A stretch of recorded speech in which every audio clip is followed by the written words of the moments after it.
You see, I knew it. I knew it. There we go. There we go. We got some audio now. Awesome. Is it clear? Well, no, I just turned it on, so it's gonna take a hot second, To find before out. we see what's happening. See if they can hear my crunching my fries. Mm, excellent. You heard yourself? You did you log on? No, actually, no. I was just gonna I was Oh, so into my food. you were so into your food. Yeah, my food that I had not tried to look and see what was coming on. Oh, there I am. Yeah, we see what's happening. Oh, it sounds great. Crunching my fries. Okay, good, It good. actually does. We are live. So, ladies and gentlemen, we are live. We are coming to you from Brooklyn, New York. Yep. Once again, From the studio. we just, we took a lot of time off in December. One, I was battling temporary insanity because Governor Cuomo shut us down. We're still shut down, but we find a way to survive. No income for the first time. First night in my life, but first time since like A long time. 20, 30 years. Like when I was like doing overnights for Sprint. When I quit that job. So I went through a period where I had 2 months where I didn't have a job. Mhm. Well, I was eating hot dogs and big Slurpees Oh my in goodness, that's not DC. good. Yeah. So you know, it's just it was I felt powerless. I felt like, man, how could someone just tell you can't work? Like you can't, I get it. Yeah, outdoor, whatever. The black people we serve don't really do outdoor dining. Okay. Yeah, They just not don't. in the winter. Not in the winter time. Not in the In winter. the summertime, absolutely. It's fantastic. The sun is shining. Wintertime, no. Um, and of course, in my rage, a lot of people thought that we actually closed down. Mm. And so I actually had to do videos to unwind that, Mhm. let people know, no, you could still come and order, Pick up, carry delivery. out. If you want to sit outside, we'll be happy to oblige. And um, And I think but the outside dining we could. I think Well, I'm gonna tell you where it's inspired from.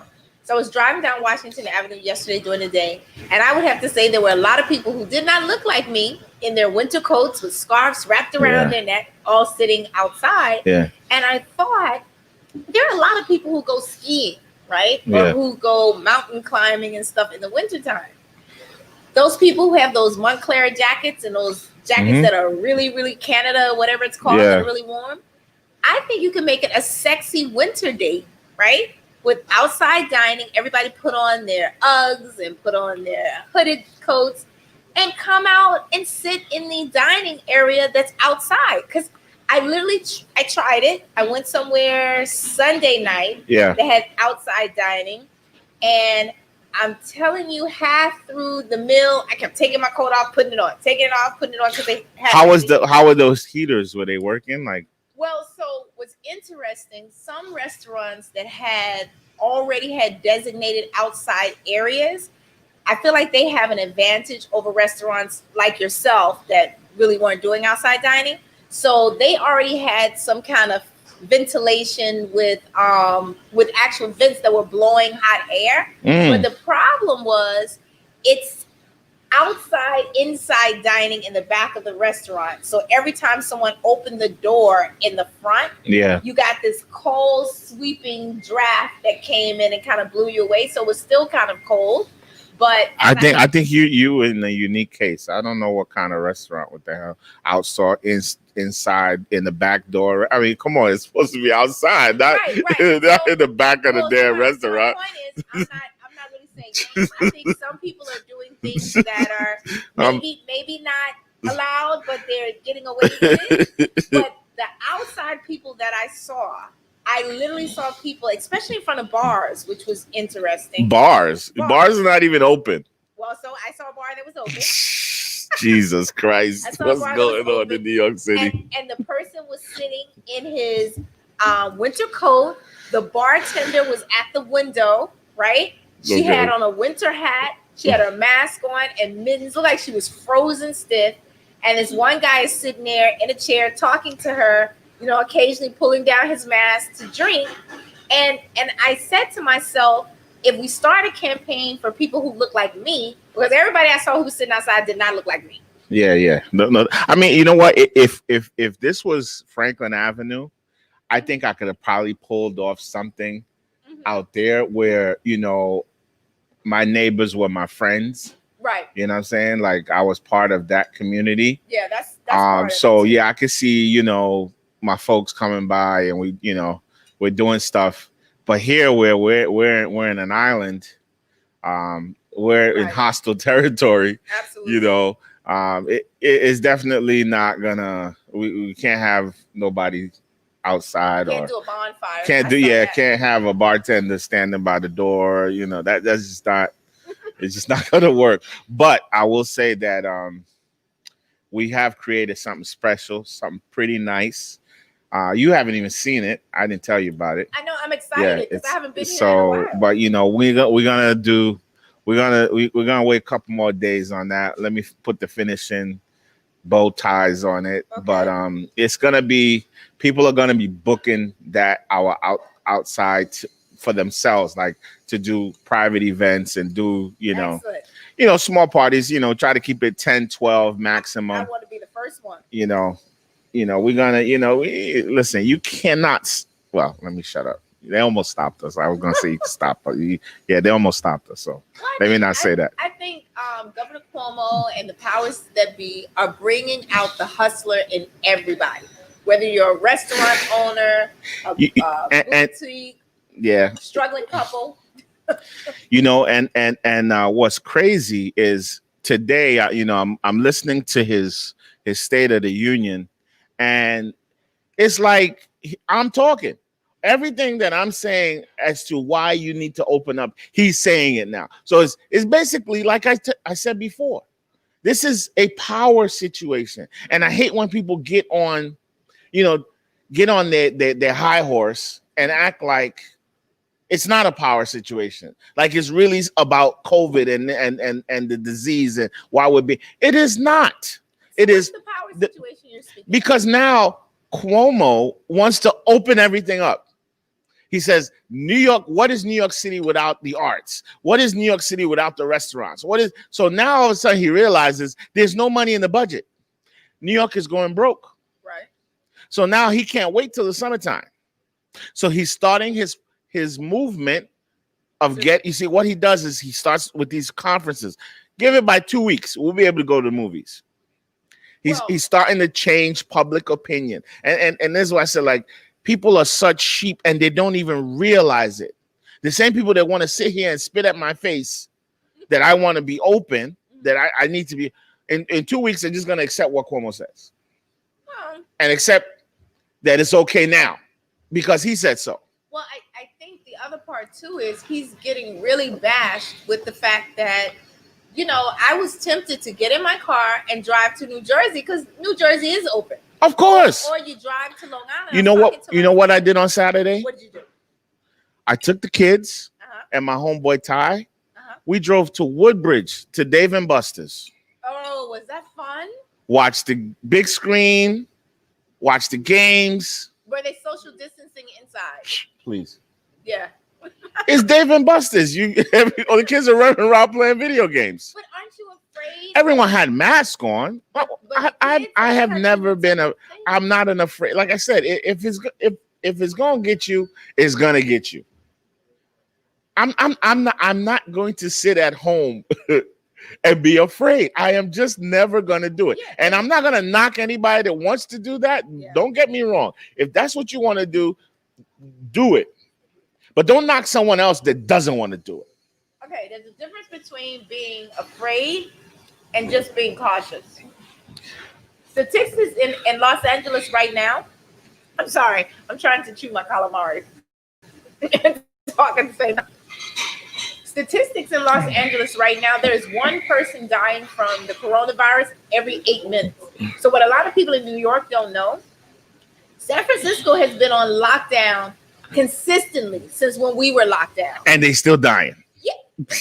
and not San Francisco is not dying at the rate of Los Angeles, typically because of who lives there. It all goes back again to, And this isn't this a liberal state? black, Those people should brown be wearing people. their mask and be social distancing. Why are they still dying? No, so it not in Los Angeles. Remember, Los Angeles is more black and brown Latina. Yeah, liberal. Right.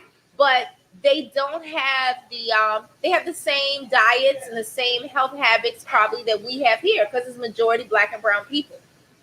And they also didn't listen. So I don't know if you know, when we were locked down, Okay, so of Brooklyners were going to California. here's another thing I want to say. Oh, where's the line being drawn here? Because what the people that were dying of diabetes, high blood pressure, obesity are now all getting lumped into COVID. You know that, right? That's an underlying issue.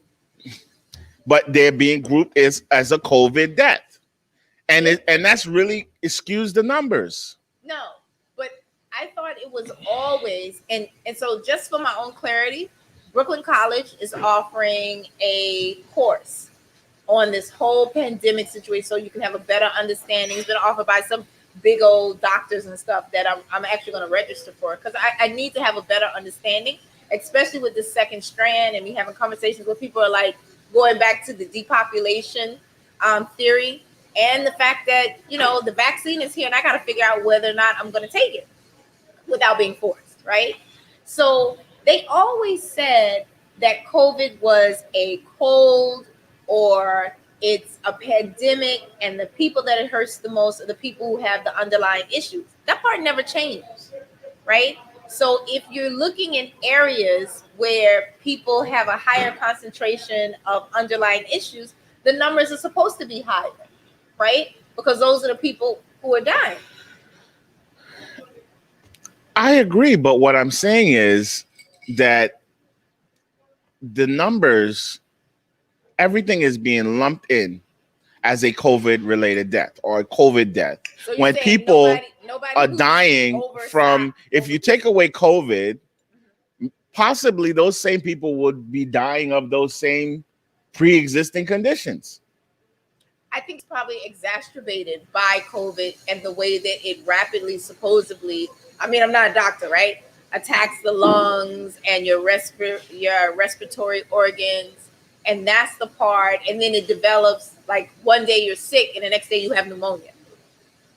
That's my understanding, that it quickly travels through someone's body. And then you have the people who are being misdiagnosed or the people who are going to hospitals and being turned away. I mean, like right now I have a friend who tested positive for COVID.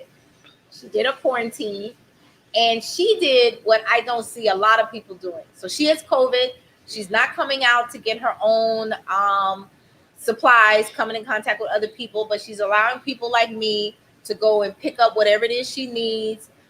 She lives in an apartment building, so she's not even taking her elevator or coming out of her apartment. We literally. How long does she have this COVID? This sounds like a long, ongoing process. 2 weeks. So, but think about it. You get diagnosed with COVID. They tell you you're supposed to quarantine for, originally it was 15 or 14 days. I heard a couple weeks ago he was saying now, they're trying to say now you can come out after 10 days. Makes no sense to me. But she, and even seeing the doctors, are saying they're giving her misdiagnosis. So people are dropping off food. You literally leave it outside her door. When you get back to the elevator, she'll open the door, pick it up, and her elevators, I mean, her hallway is super, super long, right? She picks it up, she goes back inside. While I was delivering food to her one day, a neighbor came out with no mask on, and the neighbor stood in the hall, and he was like, "What's going on?" Because, I was yelling bye to her to give her food. And I said, I said, "You better get back inside without your mask on." And he said, "Oh, I had COVID already. I beat it." And that's the problem. But yes, that's a problem. But at the same time, it's a reality. It's a reality that a lot of people have COVID fatigue. A lot of people are tired of dealing with COVID. Whether it's gonna stay here forever, it's just like the flu. It's never gonna stop. It's never gonna go away. COVID probably never gonna go away either. People are just like, yo, I'm gonna live my life. Well, okay, let's put it this way. Regardless. So is racism. Racism is probably always gonna be here. It's not gonna go away. But now people are taking different stances. You can't pick and choose what it is, what battle you're willing to fight consistently forever until it's right. For me, it's really hard because as a single female, you know, and I'm just gonna put it out there, it's really hard to figure out how you're gonna date because you have these people who are physically attractive on the outside, and who knows what's growing on the inside of them. People are not wearing masks, or people are wearing masks around people they want to. So recently moved, came in contact with a gentleman who said he had just flown back from Atlanta that day. He was in my building with no mask on to attend a party. And I said, like a small gathering. And I said, why the hell don't you have a mask on? And he said, oh, I was in Atlanta. I was just chilling with my family. Black people are growing herd immunity. It doesn't make any sense. Listen, because look, it's just it is what it is. Like I said, you have people that are going to shelter in place because they are fearful, and they should be because of the executive mandate. I said, and they should be because they're people that just have dying. COVID fatigue and are no longer are not interested in doing anything unless they're forced to. Okay. So you have to protect yourself. No, let's carry it over. What just happened in Washington? Those group of people, right? Yes. Are just exhausted and fatigued with hearing about black, BLM, Latin, whatever. And so they're fatigued, so they stormed the White House. But no. So we're saying that's wrong. They shouldn't do that. They know better. The people who have COVID fatigue, who are now going to these underground parties, whispering in girls' ears and men's ears. Okay, listen, don't group us all the same. There's a difference. I am not putting myself in a situation of going to some underground party and mixing is very different. No. Let me tell you why. Me going to Dave and Buster's and me going to a party, let me tell you the difference. Like I said, everyone in Dave and Buster's has to have a mask on, unless you're sitting at your table dining. So me and my boy were sitting at our table, and we even had our mask on. When we weren't actually even eating food, he had his on, I had on, because I don't know where he's been. He doesn't know where I've been. Did you play games? But my kids were playing games, so they had their mask on the whole time. Did they wear gloves? Of course not. Right. So your kids, and I know your kids, they're beautiful, healthy, beautiful kids. Let me tell you what they did. People are sneezing and touching. And this is what happened, right? When they came back to the table, our beautiful server brought over a whole gallon of sanitizer, and we all poured it over their heads. We sanitized our hands, and some of us went to the bathroom. Right. I think everybody eventually actually went to the bathroom, washed their hands, but we all sanitized our hands several times because she left us with the gallon of sanitizer. But in the chance in which kids are playing, but my kids are not gonna go there with gloves on. It's just that's what I said. Like but they're just you told them because your kids listen to dad. Yeah, but I just we ain't doing it like that. And people are gonna judge me and say I'm reckless and all that, but we're just not doing it like that. Well, we're gonna do the sanitizer, but they're gonna have fun. They're gonna shoot. They're gonna play. They're gonna shoot basketball. You have to think about it. Like I remember when the pandemic first started, I had my glasses on, I had my gloves on. I recently started wearing my gloves again because where I'm parking now, I realized my inside parking is valet service, which means some guy is getting into my car. He's rich with his body. Shedding. So you have visitors, they got a valet, they park their car too? Oh, well, or they're going to park on the street. And it's paid parking. So that's a whole nother thing, right? Okay, I ain't even come in your house. Yeah. And who wants to park on the street? I know, it's terrible. It's terrible. But I thought about it. And valet park is no bueno. Even washing your car is you got to think about that too, because those guys jump in the car and they breathe all up in your joint. And this is what I do. I'm telling you, that's why I keep sea moss in the fridge. And orange juice. I drink it as much as possible. Okay. I drink a lot of water at night. I keep, I've never had sea moss before, except for back in those Jamaican peanut punch kind of drinks. Yeah. I'm ordering sea moss today from St. Lucia from St. Louis. You ain't got to do St. all of Lucia that. The Princess. one they sell right there on Fulton Street is good enough. You ain't got to see. You live in this high rise parking. Your order is shipped from St. Lucia. You're always doing too much. I want to support. I want to support. The Black shit right there on businesses. Fulton Street that looks raggedy as hell. It works. Just put it in the blender. Go on YouTube. Watch the YouTube video on what they say to do. It works. It works. I believe it, but St. Lucia Princess, her marketing looks great. She's going out in the boat. They're pulling the sea moss in. It's strong. Lord, Instagram was made for you. I swear. And TikTok and Snapchat. I'm new to TikTok. I'm getting there. I got one little post on TikTok. Lord. It's all marketing. But it's a lifestyle. It's just, and that's what I said, man. I just don't want. I just ask people not to judge. Let people be.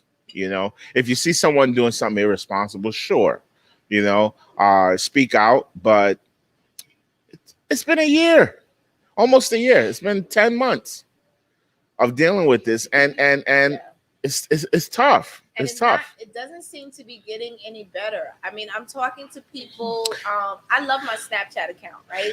So let me say this. I don't know if you could say it's not getting any better. Testing is rampant, right? The lines at these places are like I've never seen before. Yeah. So, of course, and this is the thing about Donald Trump. Some of the shit he says is actually true, but he's still stupid. He's still ignorant. He's still irresponsible, right? But yes, the more you test, the more numbers you're going to see. So I don't know necessarily that the numbers are any crazier than they were in March, because nobody was getting tested. There was nowhere to go to get tested, and everybody was sick. So, it's kind of what I look at are deaths. Well, we had the highest amount of deaths. That's in the whole country, right? Back then, we're talking New York City. Look at the numbers of deaths. New York was averaging about 1,000 deaths a day. Right? What is the average now? I don't remember. I didn't look. I know it's either, and I don't remember, but it's either double digits or triple digits a day. It's either like 14 or 16. Literally, Cuomo announces every day. It's either it's like 116 or 16. I just can't remember what the number is exactly. But it's not nowhere near the 1,000 people we're losing every day. And in New York City. I don't know what's going on in the rest of the country. Maybe they're still throwing people on ventilators. I have no idea. But the ICU wards are overflowing in a lot of the other states in terms of no limit of beds. Same thing that happened here in New York. Just the doctor deciding who deserves treatment, who to turn away, which is why we had so many deaths. Those people who they said, okay, we've done enough for you, and especially people who had no family. And listen, another cause of death that people are not talking about is negligence. Absolutely. The fact that, like you said, people in the ICU that weren't getting treated, they weren't getting any medication. Mm-hmm. They're not getting that. Nurses don't want to come next to them. Because the nurses exactly. Look, if you look at the prison system right now, what I hear that's going on in there is absolutely criminal. Absolutely. COVID is rampant in there. They're not getting any medical attention, and they're barely getting any food, water, or any resources. Right. And unfortunately, no one knows and no one cares.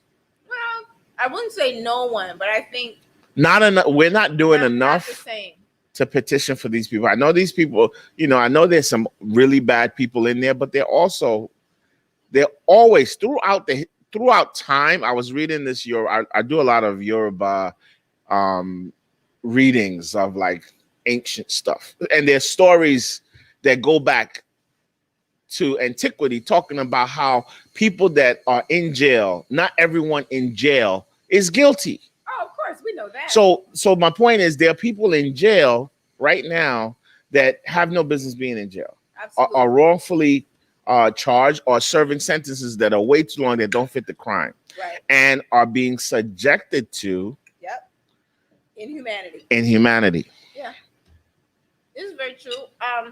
Speaking about people who are incarcerated, Last year, I had a client who was in Rikers, and along with members of his family, we wrote letters to get him out of Rikers early because there was a little hum in the news about how many people were testing positive for COVID, how many prisoners were getting sick, prisoners who were dying in Rikers or dying quickly after their release. Luckily, he got out early, but I have some people I know who are incarcerated now, and they talk about how they're limited with PPE in terms of getting the mask and wearing the mask. Um, that the people who are getting sick are just being put in one section of the jail and kind of left. They're making tents amongst themselves to kind of isolate. But you have to ask yourself, when you think about it, if you're in prison, I don't think they do housekeeping in prison. Like no one comes in and sanitizes your. I'm assuming your cell. I would guess they clean it themselves. Man, I don't know. Fortunately and unfortunately, I don't know anyone personally. I've never been to a prison. I've I've never visited people visited in anyone Rikers. in Scary as prison. hell. Um, and I don't really want to. I hope we keep it that way.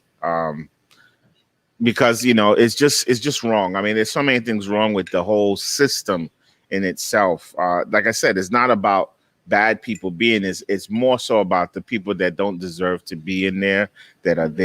there. Bad people, they deserve what they get. As far as I'm concerned. But my heart goes Absolutely. out. I have family friends that are serving life sentences that and Yeah. they didn't do the crime, and you're just like, oh my god, you can't even describe the anguish and the grief that person and the family is going through, just living day to day. Like, you know my homegirl was telling me, the guy gets to come out every other day for 1 hour, Oh yeah.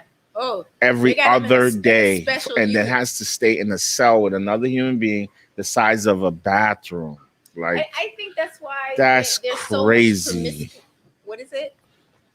Promiscuity in prison because you're Let's. forced I don't even want to. I don't even to want to be talk. that I close to don't even people. want to. Come on, man. I don't even. Come on. What the fuck? Come on. Where are we? What the hell is that all about? Come on. I don't want to talk. I don't want to touch that with an 80-foot pole. No, I'm just saying. I think Promiscuity in prison. What we talk about people serving life. Say you talk about well promiscuity. because that's why you have those violent crimes that happen in prison. I mean, you're describing it. You're locked in a room for X amount of time. There's no sunlight. There's no other touch of human whatever. I think I saw in a movie you can't have conjugal visits unless you're married, and who wants to marry somebody in prison? There are a lot of women that love men in prison. Well, I know. A couple years There are ago, tons, thousands, I know millions there's actually a that dating have service. thing Listen, they have that love men in prison. but listen, So listen. We're talking about two different things. yes, we There's are. That's why I don't know why you even brought it up. no, because I'm saying there's actually a dating service based in Washington D.C. that was pairing up. I don't know if they're still in existence now, but they were pairing up professional women of color with nonviolent offenders who were getting out of jail, um, dating, because we're women of color. We're always complaining there are not enough good men or not enough available heterosexual men on the planet. Like the ratio, I think even in New York, there are more men than there are to women. And so this dating service What? started, huh? There's more men to women. No, Yeah. there's more women, period, Well, than I mean, men. more women to men. So, like, let's say if it was Like, 12 slow to down 1. now. Yeah, more There are women more women to than men. there are more women than men. Right. Yes. So, this dating service started looking at parolees that were getting out of federal prisons and stuff in DC and matching them up with available professional women of color mostly, to introduce them when they get out. And these men supposedly are heterosexual. And so you're saying if you're outside and you can't meet anyone, here comes this person. And usually when these men get out of jail, they are fit. They're all nice and strong. And I remember looking at Unlike us, yeah, unlike y'all. us old farts. No, but in it, they're all different age groups. I mean, I think that's no different than being on Christian Mingle and all those other dating sites. I don't know how people date online. I've never done it. I just think people are crazy. It's never the person that you think they are. That is true. You want to hear about my story about online dating? Yes. I did. My brother, God bless his soul. Um, this was while I was in DC. He was into online dating. This is when AOL. We all had AOL accounts, and he had met someone all the way in Mississippi. Oh God, a good old country girl. Mississippi, and they would talking, and he went down there to go visit her, and they actually hit it off. They hit it off. Yeah, they hit it off to the point that he was down there for like weeks, and then he told me to come down to meet the person. Yes, but before I went down, she had a roommate. So, through AOL, Messenger, phone date, exactly. For about a week, I'm hey, how are you?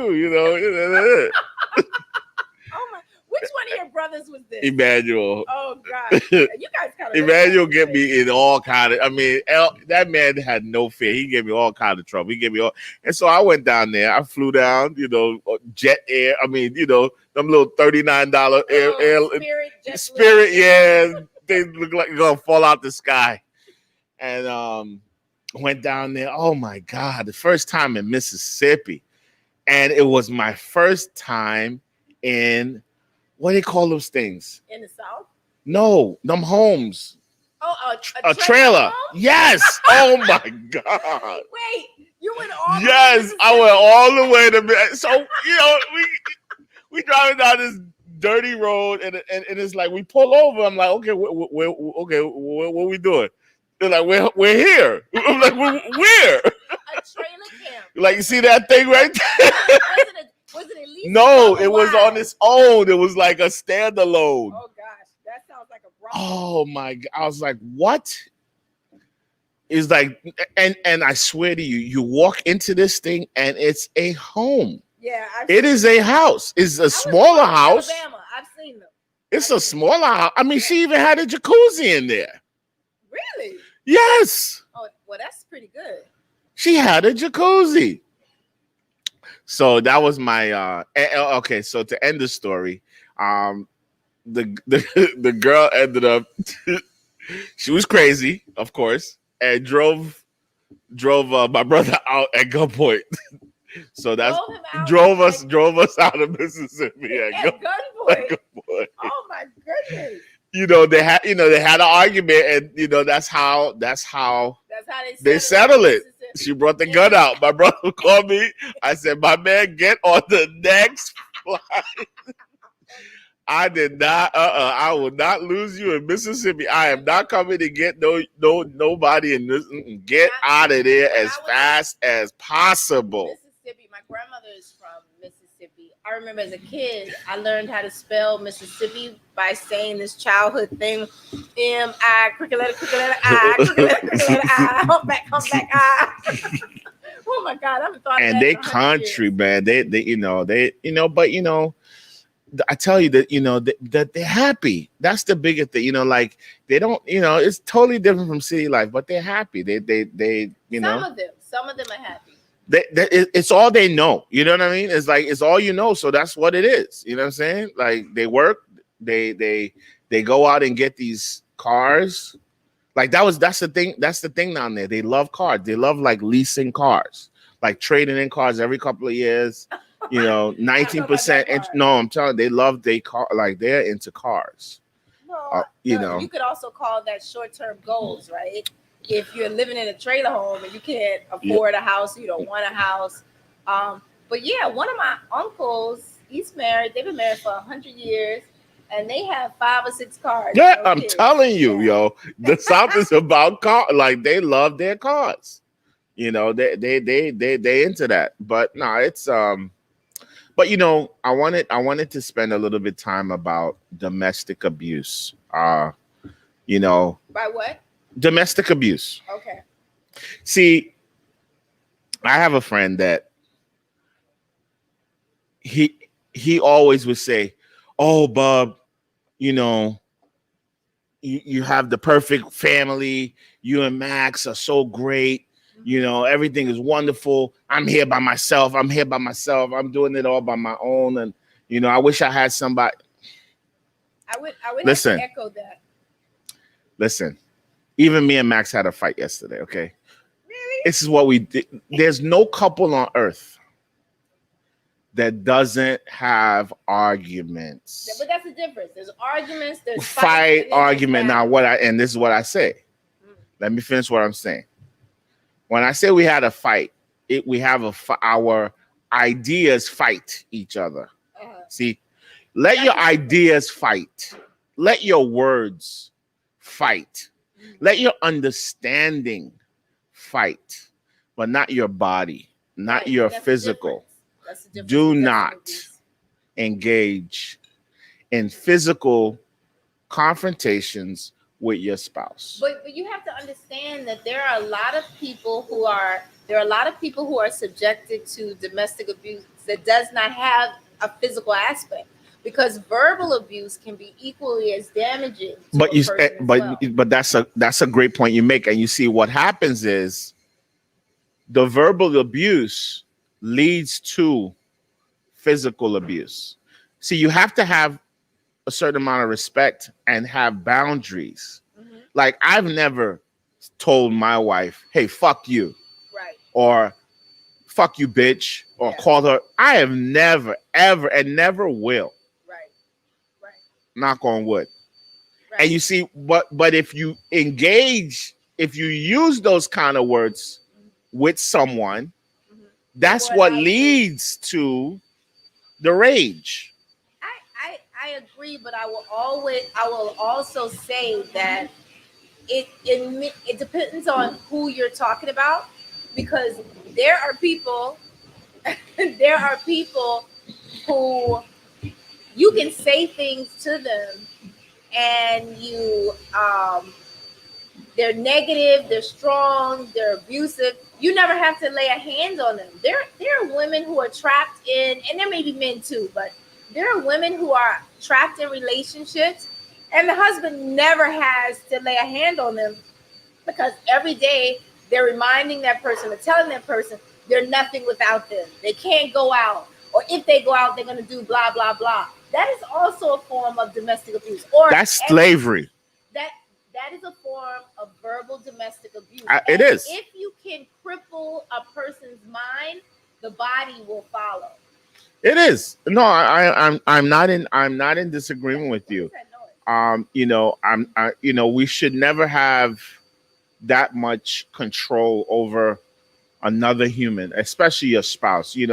I look at these relationships as your equal partner. Doesn't mean you're the same. It just means that you have the same level of respect for yourself as you would your mate.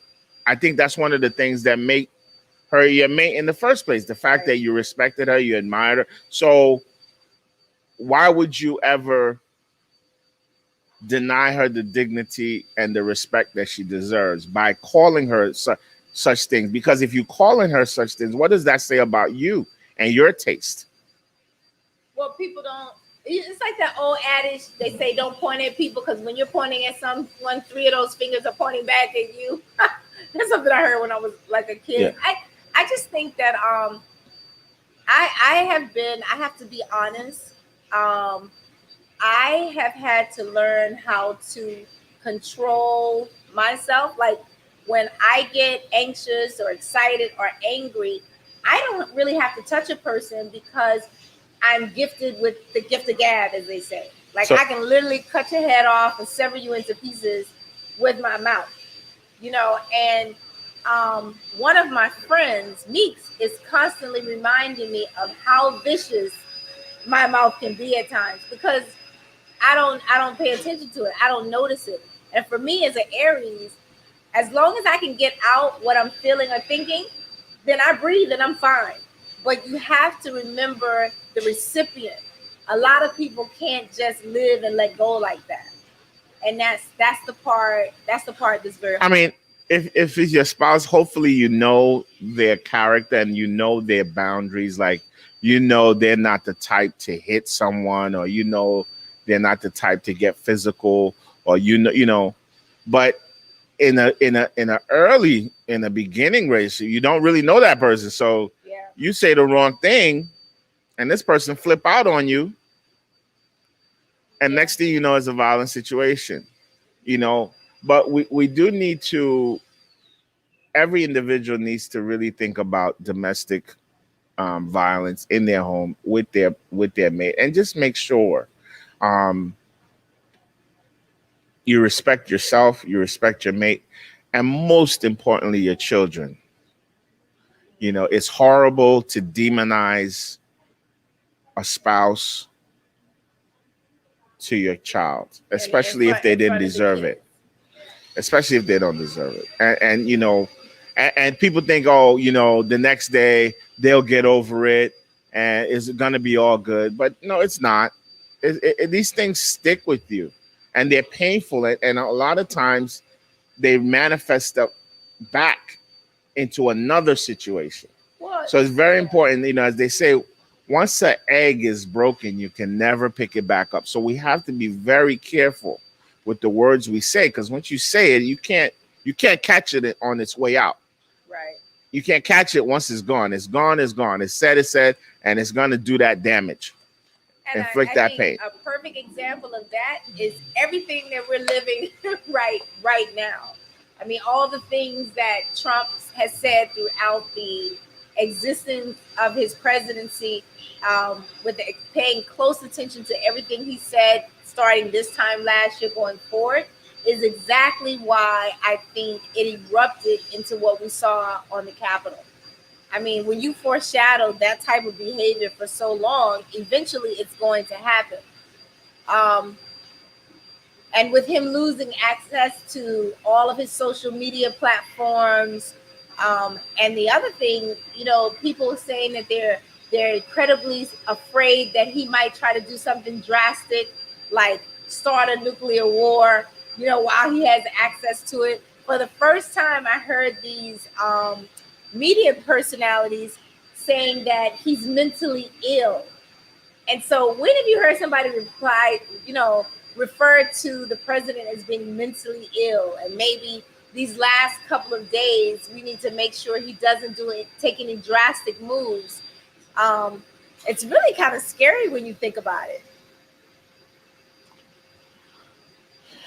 Um, I just got to finish a text message real quick. But what I was gonna say is just, especially in this time in COVID, where people are domesticated and are staying hours and days with that person, Yeah, this domestic abuse and fighting, and it's a greater chance for it to happen because you're with yeah. this person all the time, and sometimes you just There's get no better. tired and you get frustrated. So like I said, I don't want to dwell on it forever, but you know, I come into a contact with so many people and I share their stories. I'm blessed enough for people to confide in me. So I would never put their business, their name out there. We could talk about the situation to help others, but I'm not gonna, um, so I appreciate that. And and at the same time, I just want to, ring that bell to everyone else that listen,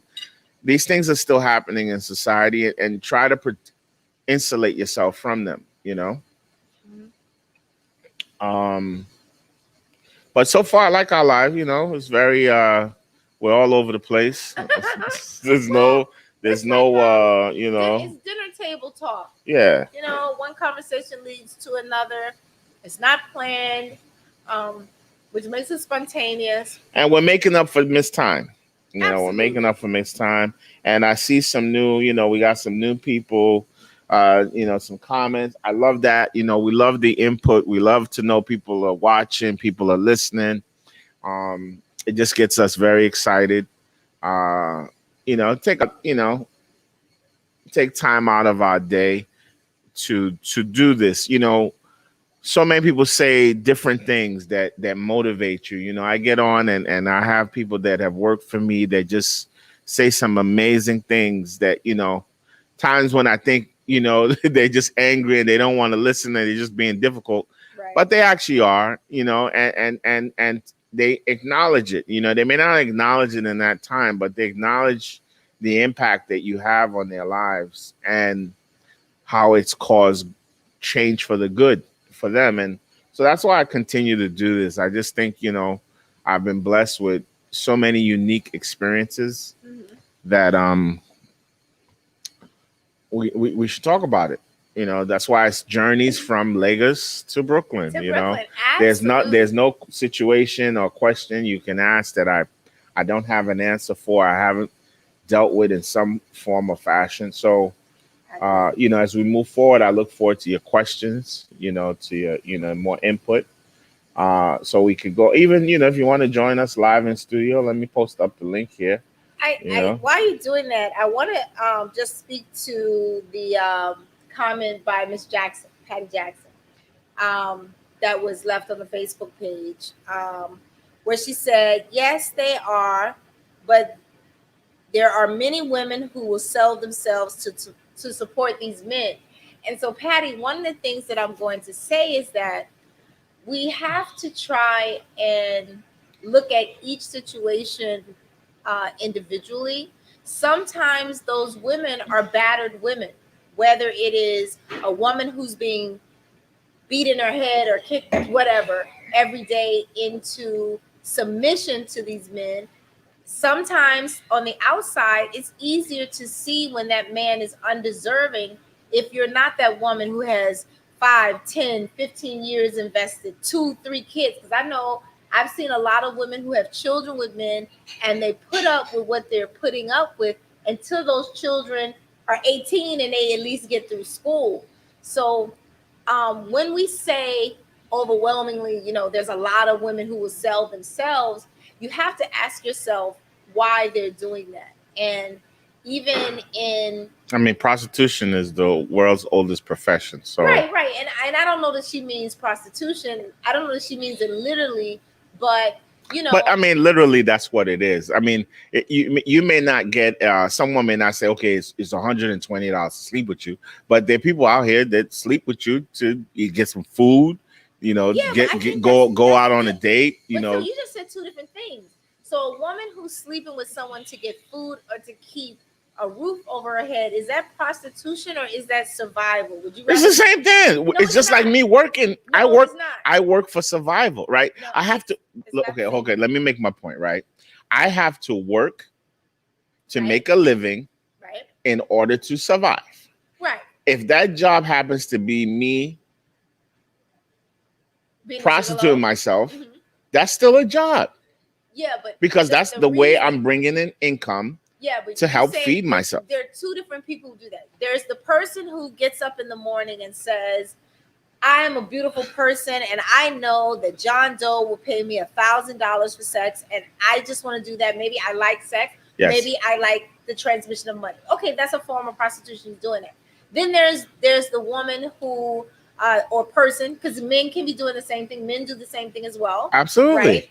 There's the person who has tried to get a job, can't get a job. There's can't qualify for unemployment, can't qualify for this program, but then realizes, hey, I could either go to a shelter or I could go apply for public assistance, or here's this person that I know I could be intimate with them and it'll give me a roof over my head. Is that person? I don't see that really as prostituting. That person is trying to survive. Are But they? Are they it's taking? look. I look at lowest common denominator, right? Yeah, Just like I tell my bartenders, look, when I you get it. pour a free drink to Right. your homeboy Yep. and you don't collect money, Yep. it's stealing. But that is stealing. Point blank. But no, but I'm just saying You don't own they it. don't think of it as stealing. They have right? to. No, they don't. Yeah, they just think like, no, I'm just gonna pour this. It's just a shot. I'm just giving them. No. But you know why but they don't think it's stealing? Because they're getting a tip, and that person who's taking a free drink doesn't think of it as stealing because they're now tipping and they paid something. You're making a point for me, and this is the point I'm saying. You see, perception is reality, and that's why I said at the bottom line is money is being taken away, or money is being taken away from me that I should get. Right. That is stealing. So they literally, that $10 that I should have, they decided no, they're gonna take it out the register and keep it in their pocket, or keep it in their customer's pocket, because that's how they feel. Right, but that's so stealing. same thing as prostitution. If you go, there's some people that go out there and call themselves a prostitute, and there's some people that do prostitute things they call themselves and get the same kind of benefits. But either way, I think there's some it is what it is. Who, Malcolm X said once, by any means necessary. Yes. Right. But a lot of people living like that with those streets, and a lot of men would be doing it too. If listen, a lot of men are doing it. Let me not even say a lot of men are doing it without having to call themselves prostitutes. That's what I'm trying to say. Why they're not calling themselves prostitutes? And not you, but because people like you, men, when men do it, don't call them prostitutes. No, society. They call them a man, or they call them a gigolo, or whatever. Society. I want to cough on air in the middle of a pandemic. Listen, but the bub rub is getting in my throat. Listen, it's these rules for society. They're hypocritical. It's society, just like the undue pressure that it puts on women to look a certain way, to dress a certain way, and think that appeal is what attracts men, and it's exactly, it's not for everybody. It's not for everybody. Uh-oh. But we got a response from Patty. I don't have my reading glasses on, Patty, but I'm gonna try to read it. You got COVID or something, man. What's going on with you? It's the peppers. Thank God you're 20 feet away from me. It's the bub rub. Okay. Yes, each is different, but when you are single and have no ties to them, it makes you wonder what is home like. Oh, let me read this again so I don't make Patty sound like she don't have good sense. Okay. Yes, each case is different. I want to cough. But when you're single and you have no ties to them, it makes you wonder what is home like for them. I've tried getting some of these females off the street and helping them. I am far from judgmental, and I know DV plays a big part. I have friends who have runs in prostitution, have been in prostitution rings. So it's very difficult to help someone if they're A, not ready to receive help, or B, as I cough again. Don't worry, I'm gonna take over for you so you can get that COVID cough out your throat. I need water. I don't have any more water. No, but look, let's go back to education and having vocational skills, right?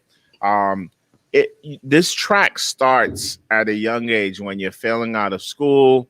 You're not doing what you need to do. You can't get a job now, or the jobs available to you are not paying what you would like them to pay. When you now see your peers making X amount and you're not making this amount, then you start going, this is one of the factors that cause people to go into that lifestyle. These young women, they want to go to Dubai. They want to have the Gucci bags, and they don't have any life skill that's going to warrant anyone paying them to be able to earn that kind of income. So they use their God-given assets. Yeah. I'm a little bit better now. I got up and got some water. I still feel like I want So it goes back to parenting, and that's why I said like it all is, to me, it's all about foundation, building blocks, family. I'm big on men getting married, being there, enjoying their families, creating their families, setting their kids up for productive future, making sure their kids are in line. There are too many kids roaming the streets doing the wrong things. Yeah. That the parents have failed those kids. So many parents, people that I know, have failed their children. But it's And not just the parents, it's also the community, because well, the communities it don't. starts from the parent. Once when the parents fails, then there's no community Right. there to pick up. You know, No, that's true. But there's some no of those, community to pick up. But the first line of defense is the parent. yeah, but some of those parents didn't have good parenting themselves. And That's not an excuse, though. it's not, but it makes it more. It makes it harder, but it's No, not an I was going to excuse. say it makes it more believable that those parents would fail, because where is their example coming from? And one of the things that scares me a lot about the coronavirus, when you think about it in a worldly kind of manner, to me, when they said that, the people who are in jeopardy are those people who are 65 and above. Mm-hmm. And in a lot of families, regardless to your race or your religious practice, we all have one thing in common, that generally we respect our elders and we receive wisdom and guidance from those elders in our community.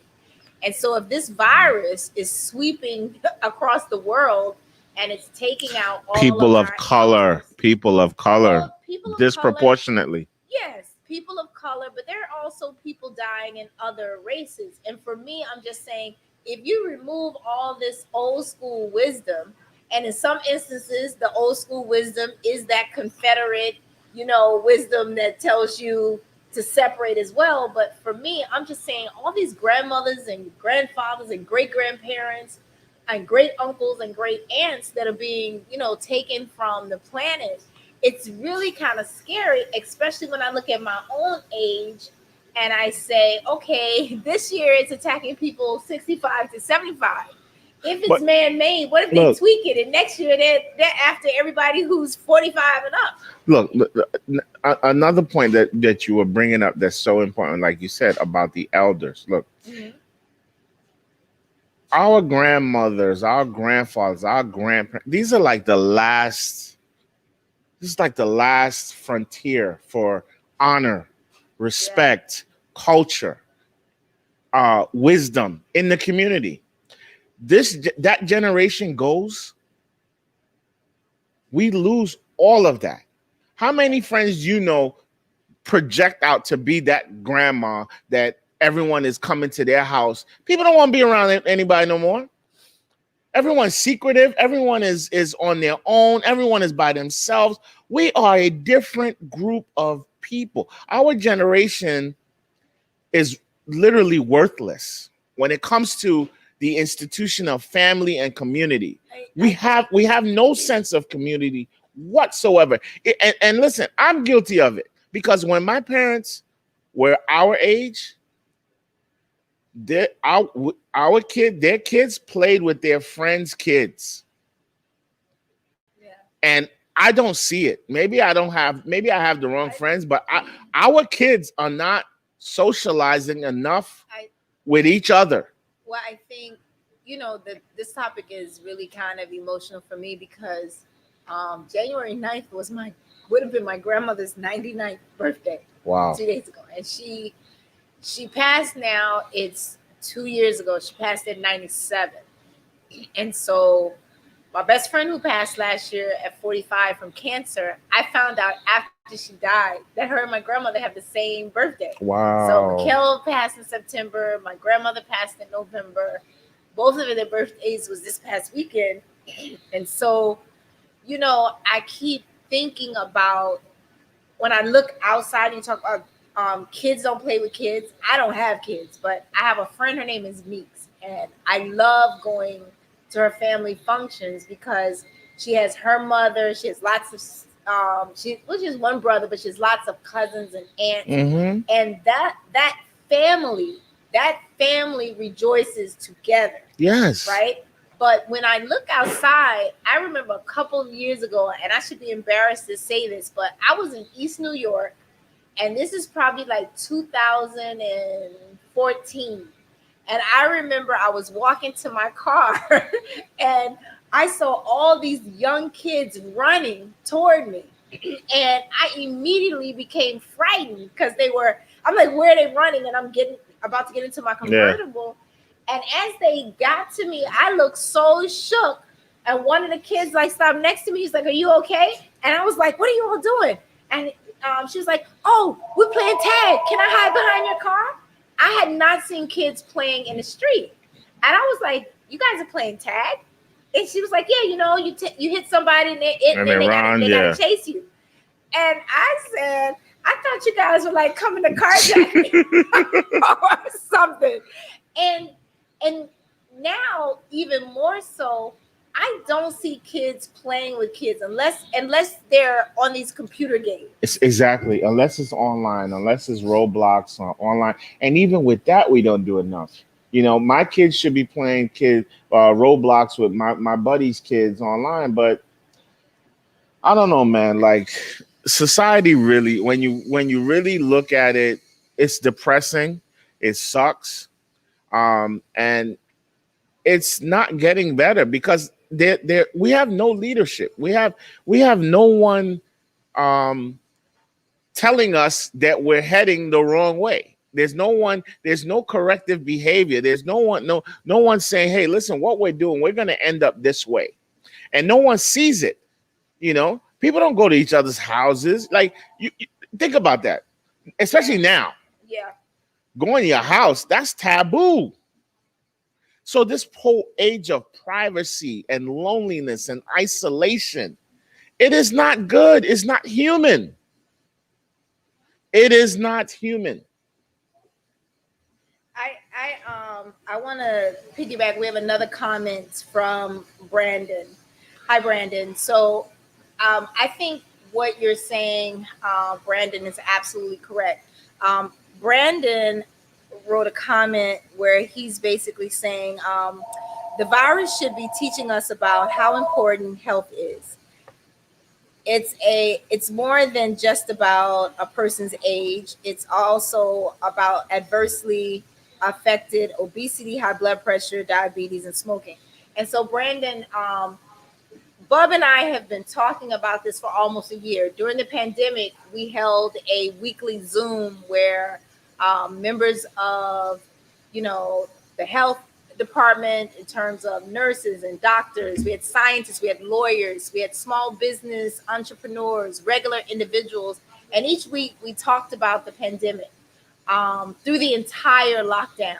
And one of the things that we did say and admit to is, if nothing else, this pandemic has pointed out to people how important it is, like you said, to be healthy, healthy on the inside, as well as looking healthy on the outside. And last November, I traveled to Nigeria, and I've been keeping in contact with, a lot of individuals in Africa, and we're discussing why it seems that the virus is not ravaging through Africa the way it is through the United States. And some of the things that we talked about are easy. In Africa, a lot of the people of color don't have the underlying issues we have because they're not eating the processed foods. They don't have the wide variety of McDonald's, Burger King, Checkers. They're not buying excessive amounts of, Chinese food. Not to say that these things are bad, but I'm just saying they're eating less processed foods, which in turn are not crippling their bodies the way we are here. I mean, everybody knows America has a high case of obesity, right? And if I had $1 for every cheeseburger or order of fries that I've eaten in a lifetime, I'm pretty sure I'd be a millionaire right about now. So yeah, it has taught us to be healthier. One of the key things that they say during the pandemic is to increase your immune system. And Bub has been a great proponent of saying, drink your sea moss. So now I'm gonna find this local sea moss while I'm waiting for my St. Lucia Not sea just sea moss. moss. You got to get some zinc. You got to get oregano. You got to get garlic. These things do tremendous work. Obviously, vitamin C. While you see cars, am I parking? What's going on? They're trying to tow somebody's car, and the person's behind you. Oh, you okay? All right. Well, no, keep it going. Let me just go talk to the tow truck. Make sure my car is not getting towed. No, it's not you. It's one behind you, but he can't really get to it. So people, I'm gonna come back and we're gonna continue just kind of talking about what we're saying. The importance of health is really good. Like for me, I've always been thin, and about a year ago, I started having issues with having high blood pressure, which was a direct result of me just being stressed out. And unlike a lot of people, if you have high blood pressure, the first thing they do is they tell you you need to lose weight so your blood pressure can go down. But as you can see, I'm just about like this, so I have no weight to actually lose, right? So I think what I started trying to do is they say that there's a difference between good stress and bad stress. And you have to be able to differentiate which one those are. So I started looking at the situations that I'm in, the people that I'm around. I think it's good to have a healthy competition with others, but if you're in a situation where you feel like um, the people around you or the people that you admire are not supportive, and I'm not just talking about finances, right?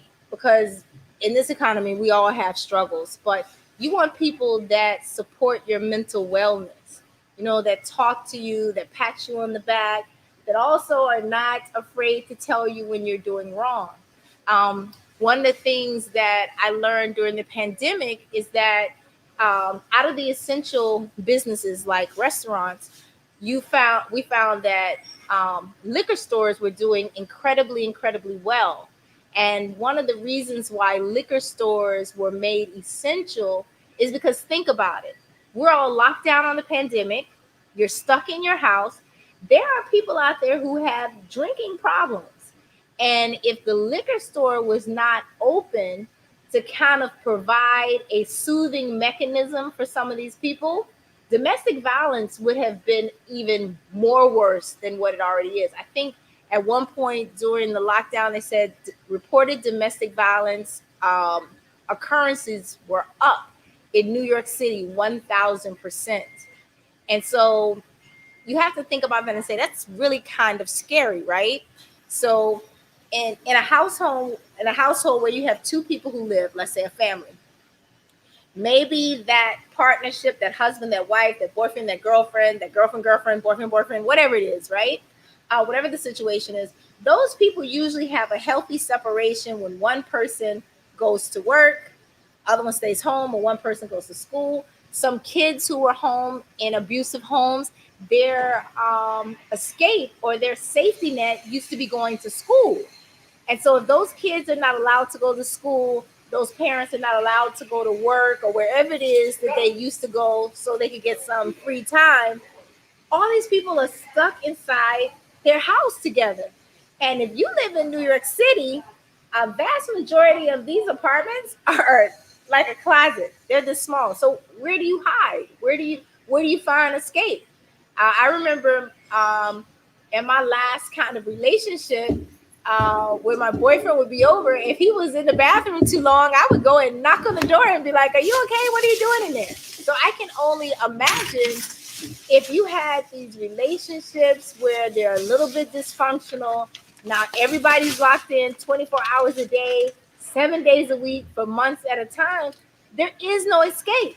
And let's face it, some of you all have side joints that you used to talk to. And during the pandemic, when you're locked down, you couldn't go see your office wife or your shorty that lives around the corner. So that added to your stress. I mean, I'm laughing, but it's so true. I think Bub is outside trying to make sure that everything is going on with his car. I just want to jump on and see if anybody else is leaving any comments. So at this point, I just want to thank you all for being with us. I think Bub has worked out everything with his cards coming back. We're just talking about domestic violence and why some of those instances might have been a little spiked. I too have to go soon because I am finishing the installation of my television at my new place. I don't even want to ask how big the TV is. I didn't. So my mother told me not to the TV yet. So I'm waiting until the Super Bowl. But I did kind of pimp out my current TV, my current TV set. And I took a video of it. I'm very proud of what I've done so far. Well, you're gonna upload it on your page so our people could see it. Oh, I can put it in the live. Yeah, put it on the I page. sure can. But yes, before we go, a couple of quick things. They're gonna impeach Trump tomorrow for the second time. Oh, they're actually going to do it. Yeah, they're gonna do it. Also, if you're a small business owner, PPP round 2. Starting now. It's I know a lot of people love talking about reparations and getting free money and all. This is the closest thing you're gonna get to that.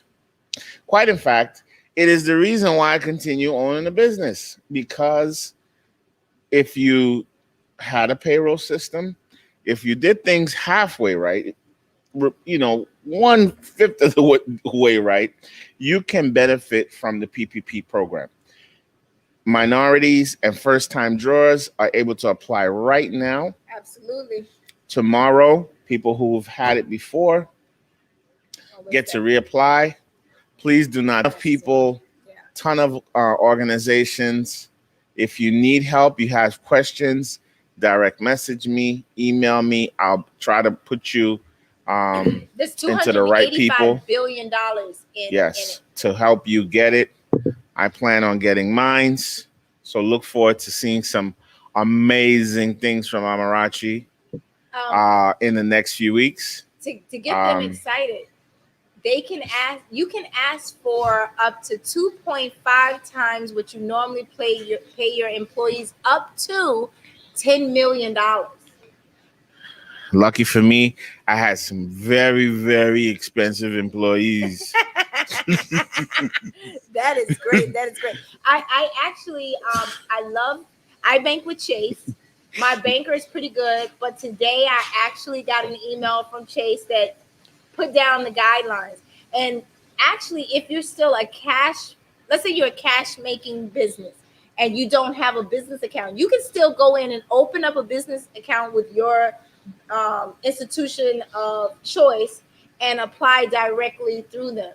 But yeah, so hit up Bub or myself for Donatella, for a small fee, will help you put your package together. Yeah. If you do not know how to do it, if you're you don't know, I've been doing paperwork like this since I was a little kid, so I love it. In fact, I just put in my application for renewing my liquor license. So I do paperwork, but I don't do it. I don't do it for anybody. I can help you. I'm not yet for it. I will eventually. But I can certainly help you if you have questions, you need help, point you in the right directions, tell you what I've done that's worked. I'm here for it. But this is what we do. We try to help folks and try to put you in the best position. I remember when I was, like I said, liquor license, that was like the biggest thing. Oh my God, it cost $100,000. So many myths and so many things to terrorize people. Right. It's not, listen, if you have half a brain, you can do it. It's very simple. It's very straightforward. If you're not a convicted felon and XYZs, you can get it. You just have to go through the process as long as your state is still granting them. But back to the PPP, please get on this. And there are other programs, especially for people in the arts. The New York State just announced a bunch of initiatives. Stay on top of these things. Listen, use Google to your advantage. Just you have an idea, Google it. You'll see you'll see answers pop up. Where can I find XYZ? Google it, use it. Try and get yourself some of this free money that they're dishing out, and put yourself in a position to be successful. As so many people I know in the past few years are pivoting to owning their own businesses and setting themselves up the right way. This is part of it. If you did do that, you get rewarded with the PPP. If you haven't, start now, because I do believe there will be a third round Yeah, that yeah. Biden will enact. So let's get this cheese. Yeah, and please, a small business owner said to me yesterday, Sunday, I was speaking to someone in the culinary field, and I asked him, did you apply for an SBA loan? Did you put in your PPP? Did you receive any funds from the EIDL? And he said to me, I make a pretty good living. My business is going well. I feel like those programs are for people who really need them. And I didn't want to do it. Okay, real quick, let's just explain what this is. So the PPP requires you to use the money you get, at least 60% of it, to payroll. Right. If you fail to do so, it will be a 1% loan. So even if you don't use the money for payroll, it's a 1% loan. Where can you go today and get a 1% loan? Absolutely. Nowhere. Absolutely. So there you go. And on that note, right? We will see y'all. Today is what, Tuesday? Tuesday. We'll see y'all at a normal time Thursday, God willing. And unless something crazy happens with the impeachment tomorrow, we might just jump on tomorrow. Yes, please be safe. Refrain from posting anything crazy on social media. Don't let these Trumpsters come get you, come after you. It's not worth it. They're going crazy. They're getting shut down in every corner, and it's like a snake with their head cut off. They're just looking for anything to just chomp onto and release all the venom into. So be careful, stay safe, and God bless.